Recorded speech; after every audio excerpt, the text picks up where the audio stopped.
క్రీస్తునందు ప్రేమైన సోదరి సోదరులారా, మన ప్రభువును రక్షకుడునైన యేసుక్రీస్తు యొక్క పరిశుద్ధమైన నామమున నేను మీకు శుభములు తెలియజేయచ్చు ఉన్నాను. దేవుని వాక్యములో నుండి మనము యాకోబు పత్రికను ధ్యానం చేస్తూ ఉన్నాం. 4వ అధ్యాయములో ప్రవేశించబోతూ ఉన్నాం. మొదటి వచనం, మీలో యుద్ధములు పోరాటములు దేని నుండి కలుగుచున్నవి? మీ అవయవములలో పోరాడు మీ భోగేచ్ఛల నుండియే కదా. యాకోబు మన ప్రభు అయిన యేసుక్రీస్తు యొక్క సహోదరుడని, తనను తాను యేసుక్రీస్తు యొక్క దాసుడను అని సంబోధించుకున్న సంగతిని ప్రారంభంలోనే జ్ఞాపకం చేసుకున్నాం. ఆయన చెదరి ఉన్న 12 గోత్రముల వారికి ఈ పత్రికను వ్రాశాడు. చాలా సంగతులను 3వ అధ్యాయం వరకు మనం విన్నాం. 4వ అధ్యాయంలో ఆయన మాట్లాడుతూ, మీలో యుద్ధాలు పోరాటములు దేని నుండి కలుగుచున్నవి? మీరు ఒక సమాజం, మీరు ఒక సంఘం, మీరు క్రీస్తు యేసునందు విశ్వాసముంచిన విశ్వాసుల గుంపు. అసలు మీలో యుద్ధాలు పోరాటాలు ఎందుకు? దేని నుంచి కలుగుతూ ఉన్నాయి? మీ అవయవములలో పోరాడు మీ భోగేచ్ఛల నుండియే కదా. భక్తులము అని అనుకుంటున్న వారి జీవితంలో పోరాటాలు, యుద్ధాల? భక్తి జీవితము ప్రశాంతమైన జీవితం కదా. భక్తి జీవితము నెమ్మది సమాధానము కలిగిన జీవితము కదా.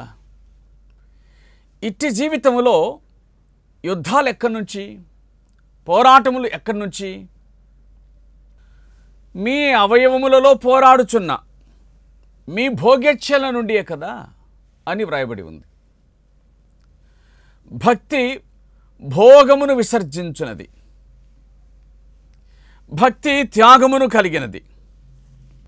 మరి అట్లయితే ఈ భోగేచ్ఛలు ఎక్కడున్నాయి? అవి మీ అవయవములలో పోరాడుచూ ఉన్నాయి.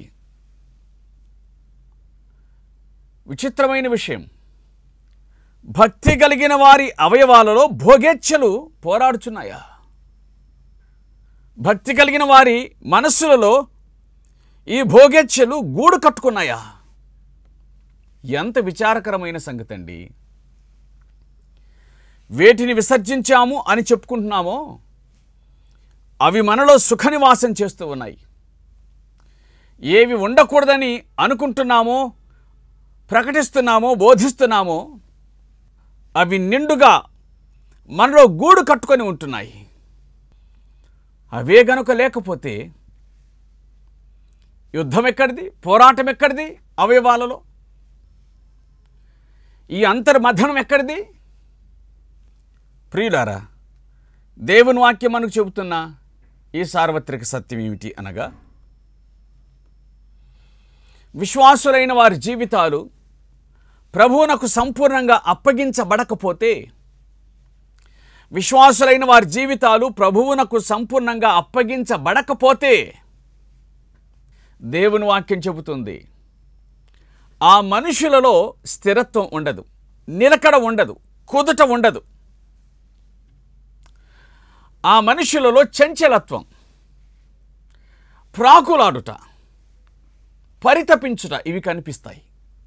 దేనికోసం? భక్తి కోసం కాదు.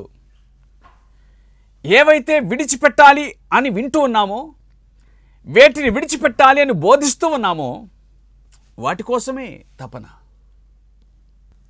మీలో యుద్ధాలు, మీలో పోరాటాలు దేని నుండి అనగా, మీ అవయవాల్లో పోరాడే భోగేచ్ఛల నుండి. విశ్వసించి ఈ భక్తిలోనికి ప్రవేశించిన వారు ప్రేమతో మనవి చేయించు ఉన్నాను. ప్రియులారా, సోదరి సోదరులారా, ఇచ్ఛలు సహజం. మన కళ్ళ ముందు అనేక సంఘటనలు కనిపిస్తుంటాయి, వినిపిస్తూ ఉంటాయి. మనము వాటికి అతీతులమని కాదు, మనం వాటిని ఆశించకూడని వారం, మనం వాటిని మనస్సున పెట్టని వారం.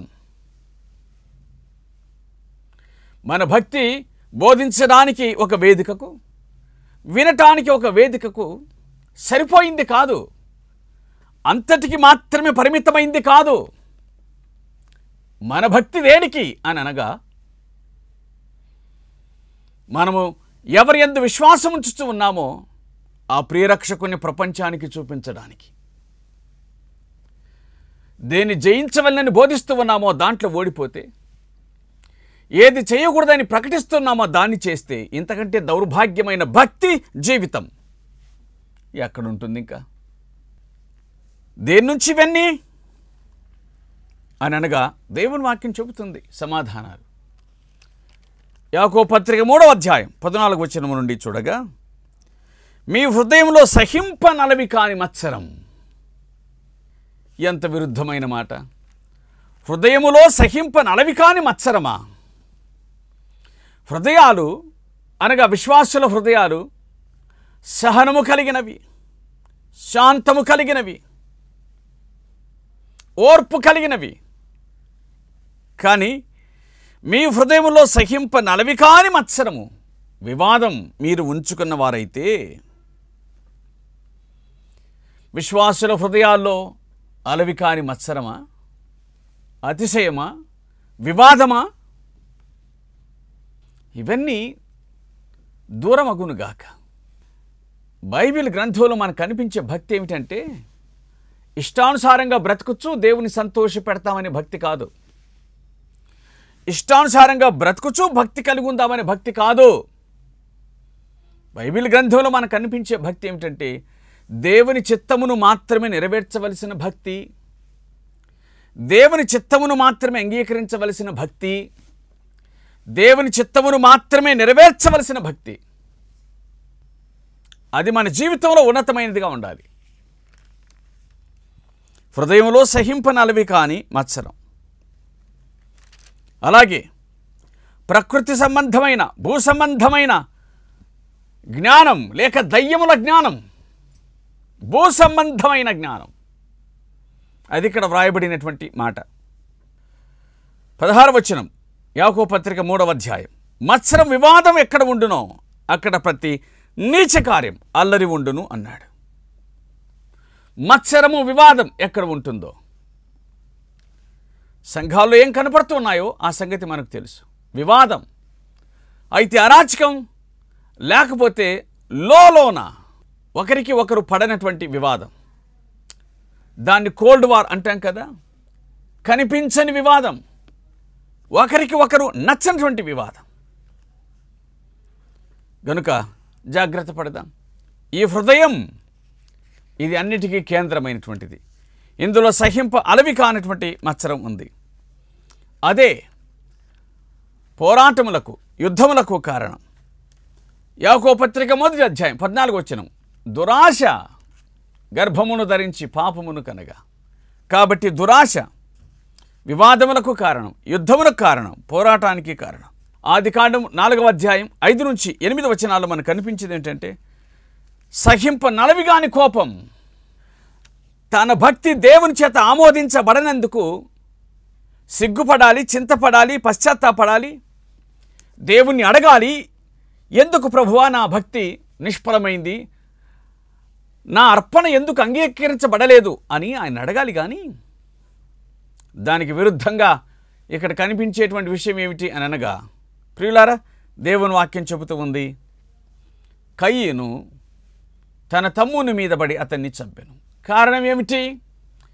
తన హృదయంలో ఉన్న సహింపనలవి కాని కోపం. సహింపనలవి కాని కోపం. దేని నుంచి కలుగుచున్నాయి? యుద్ధాలు, పోరాటాలు. చెడిపోయిన హృదయం నుంచి, మనస్సు నుంచి. ఇర్మియా గ్రంథం 17వ అధ్యాయం 9వ వచనంలో, హృదయం మోసకరమైంది, మోసకరమైన హృదయం నుంచి యుద్ధములు, పోరాటములు. అది ఘోరమైన వ్యాధి కలిగింది, మంచిది కాదు.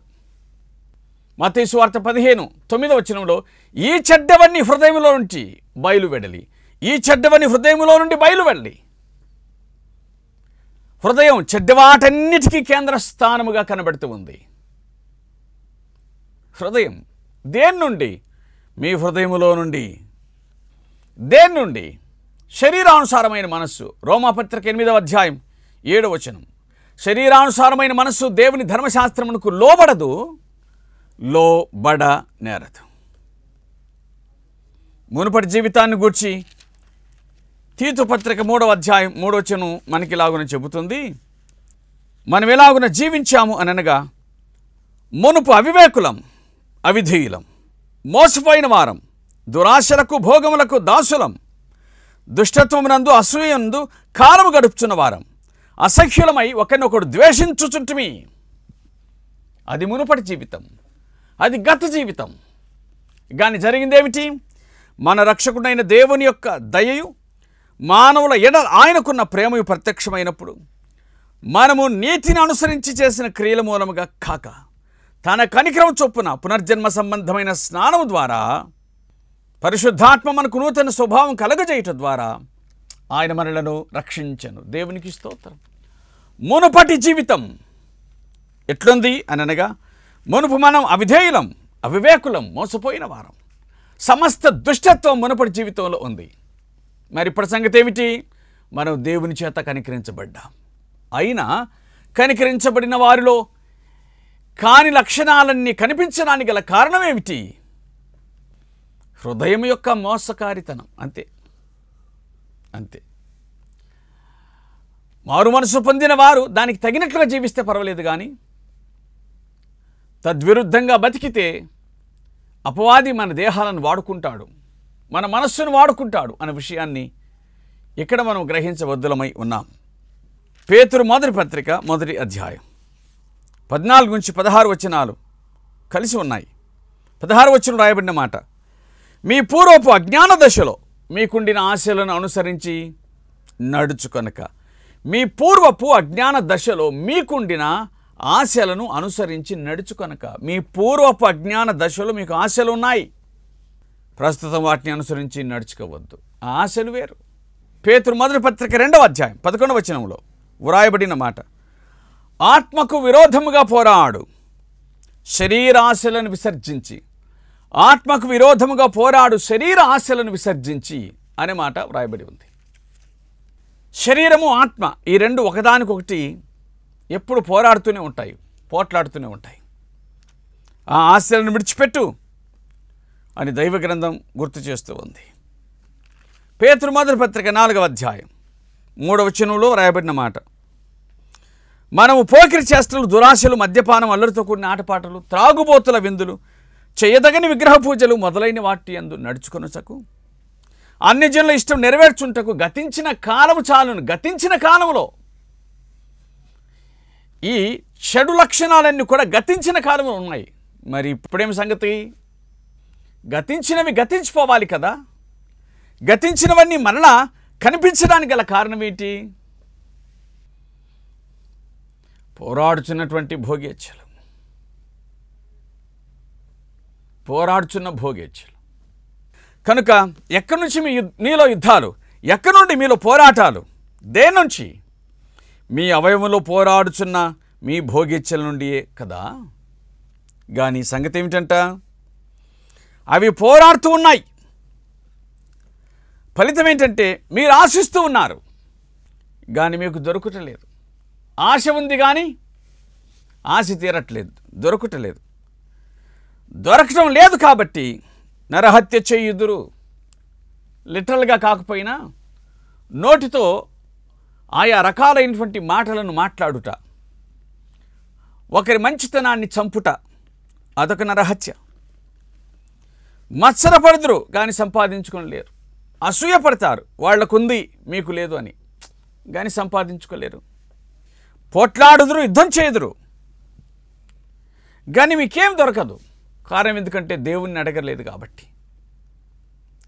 మనుషులు దేవునితో సంబంధం లేకుండా, అర్థమైంది మాట, మనుషులు దేవునితో సంబంధం లేకుండా మనుషులు తమకు నచ్చినట్లుగా, తమకు ఇష్టం వచ్చినట్లుగా జీవించే అలవాటును కలిగి ఉన్నారు. కానీ దేవుని వాక్యం మనకు చెబుతున్న సత్యం ఏమిటి అని అంటే, మీరు నరహత్య చేయుదురు, అనగా మీకు ఇష్టం వచ్చినట్టు మాట్లాడతారు, మీరు మత్సరపడతారు కానీ సంపాదించుకోలేరు. పోట్లాడతారు, యుద్ధం చేస్తారు, కానీ దేవుణ్ణి అడగనందున మీకేమీ దొరకదు. మొదటిది, మీరు ఆశిస్తారు, మీకు దొరకలేదు. మీరు దేవుని అడగరు కాబట్టి మీకు దొరకలేదు. అడుగుతారు, భోగేచ్ఛల కోసం అడుగుతారు కాబట్టి దొరకట్లేదు. ఈ కారణాలన్నింటిని కూడా దేవుని వాక్యం మనకు జ్ఞాపకం చేస్తూ ఉంది. అందుచేత ప్రియులారా, మనలో పోరాడుతున్నటువంటి యుద్ధాలు, మనలో ఉన్నటువంటి ఈ అవయవ పోరాటం, దీంట్లో ఎప్పుడే కానీ మనం ఓడిపోకూడదు. రోమాపత్రిక 6వ అధ్యాయమునందు వ్రాయబడిన ఒక మాటను నేను మీ దృష్టికి తీసుకొని వస్తాను.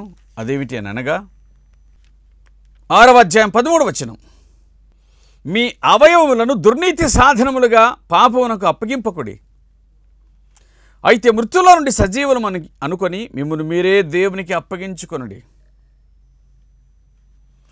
మీ శరీరమునందు పాపమును ఏలనీయకుడి, మీ అవయములను దుర్నీతికి సాధనములుగా అప్పగించుకుడి, మీ అవయములను నీతికి సాధనాలుగా అప్పగించండి. ఇది వాక్యం మనకు వివరిస్తున్నటువంటి విషయం. మనం ఎంత ధన్యులమండి.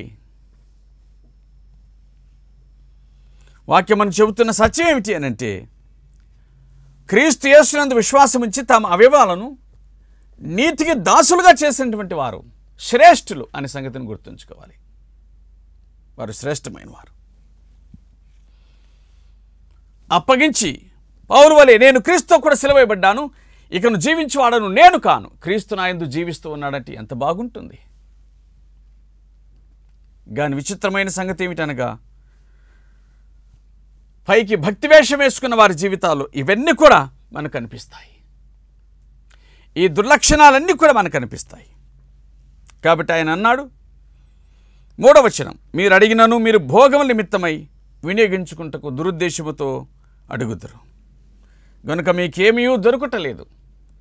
ఇలాగని చెప్పుకుందాం. మీరు ఆశిస్తారు కానీ మీకు దొరకట్లేదు, మీరు పోట్లాడతారు కానీ మీకు దొరకట్లేదు. ఇంకేమిటి, మీరు దురుద్దేశంతో అడుగుతారు కాబట్టి మీకు దొరకట్లేదు అనే మాటలు వ్రాయబడ్డాయి.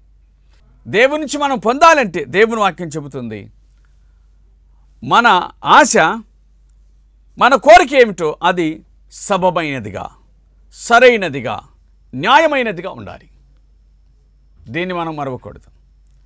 ఒకవేళ మన కోరిక సబబైనదిగా, న్యాయమైనదిగా, సమతమైనదిగా, యోగ్యమైనదిగా ఉన్నప్పటికీ కూడా దాన్ని అనుగ్రహించటమో లేక కాదనకపోవటమో, అది ఇవ్వటమో లేక ఇవ్వకుండా పోవటమో, మన కోరికను మన్నించటమో మన్నించకుండా పోవటమో అది దేవుని చిత్తం. యాకోబు పత్రిక 4వ అధ్యాయం 4వ వచనం, వ్యభిచారిణులారా అని అన్నాడు. వ్యభిచారిణులారా ఎందుకన్నాడు ఈ మాట ప్రభు? వ్యభిచారులైన ఈ చెడ్డ తరం వారులారా ఎందుకన్నాడు ఆ మాట ప్రభు? అంటే వ్యభిచారం అనగా మనం ఎరిగినటువంటి విషయము, తన సొంత భర్తను వదిలివేసి లేక ద్రోహం చేసి మరొకరితో అక్రమ సంబంధాన్ని కలిగి ఉండడాన్ని వ్యభిచారం అని అంటాం. అర్థమైంది కదూ? అట్లయితే ప్రియులారా, జీవమంగళ దేవుని యందు విశ్వాసం ఉంచి ఆయన ఎరుగడన్నట్లుగా, ఆయనకు తెలియదన్నట్లుగా విసర్జించిన పాపంలో మరలా బ్రతకడం అనేటువంటిది కడగబడిన పంది బురదలో దొర్లటం, కుక్క తన వాంతికి తిరగటంతో సమానమే కదా. కనుక ఈ లోక స్నేహం దేవునితో వైరం అనే సంగతిని గుర్తుంచుకోవాలి. ఈ లోక స్నేహం అంటే సన్నిహితం అని అర్థం. స్నేహం అనగా ఒక మనిషి యొక్క మనసుకు సమీపస్తులగుట, అది స్నేహం. వ్యభిచారులారా, ఈ లోక స్నేహం దేవునితో వైరం. ఏ మనుషుడు ఇద్దరి యజమానులకు దాసుడిగా ఉండ నేరడు అని ప్రభు చెప్పిన మాట అక్షర సత్యం. ఏ మనుషుడు ఇద్దరు యజమానులకు దాసుడిగా ఉండడు. ఉంటే ఒకరిని ప్రేమిస్తాడు, మరొకరిని ద్వేషిస్తాడు. ఇక్కడ సంగతి ఏమిటి అని అనగా, మనకిద్దరు యజమానులు ఉన్నారు. వారిద్దరిలో ఎవరో ఒకరు మాత్రమే మన యజమాని అవుతారు. అయితే ప్రభు లేదా అపవాది. అపవాది మనకు యజమాని కావడానికి ఏం చేయాల్సిన పని లేదు. కానీ ప్రభు మనకు యజమాని కావాలి అని అంటే, యేసు ప్రభువా నా జీవితానికి అప్పగించుకుంటున్నా, ఇది మొదలుకొని చివరి దాకా నా జీవిత పర్యంతం నీకు నా జీవితాన్ని అప్పగిస్తున్నానని చెప్పి ప్రభువునకు జీవితాన్ని అప్పగించుకుంటే కనికర సంపన్నుడు క్షేమాన్ని అనుగ్రహిస్తాడు, సంతోషిస్తాడు, ఆయన కృప చూపిస్తాడు, పాడైన జీవితాన్ని బాగు చేస్తాడు. విశ్వసించిన వారు సమస్త విషయంలో కూడా దేవునికి తమను తాము అప్పగించుకొని జీవించబద్దులై ఉన్నారు అనే విషయాన్ని మర్చిపోకుండా ప్రభుకి ఇష్టలై జీవిద్దాం. అట్టి కృపను ఆయన మనకు అనుగ్రహించి దర్శించునుగాక. ఆమేన్. ప్రార్థన చేద్దాం. ప్రేమ కలిగిన తండ్రి, పరిశుద్ధుడు, విమోచకుడు, కరుణ కలిగిన మా రక్షకుడు, మీకు స్తోత్రాలు చెల్లిస్తూ ఉన్నాం. ఈ సమయమందు మీరు మమ్మను ప్రేమించి మాకు అనుగ్రహించిన వాక్య భాగం కొరకు మీకు స్తోత్రాలు. వాక్యాన్ని మీరు దీవించండి, వినుచున్న వారిని దర్శించండి. ప్రతి విధమైనటువంటి రుగ్మత కీడపాయించి తప్పించి జ్ఞాపకం చేసుకోవాల్సిందిగా ప్రార్థిస్తున్నాం. మహిమ ఘనత ప్రభావాలు మీరు ఆరోపించుకోండి. యేసుక్రీస్తు నామముపేట వేడుకొనుచున్నాము తండ్రి. ఆమేన్.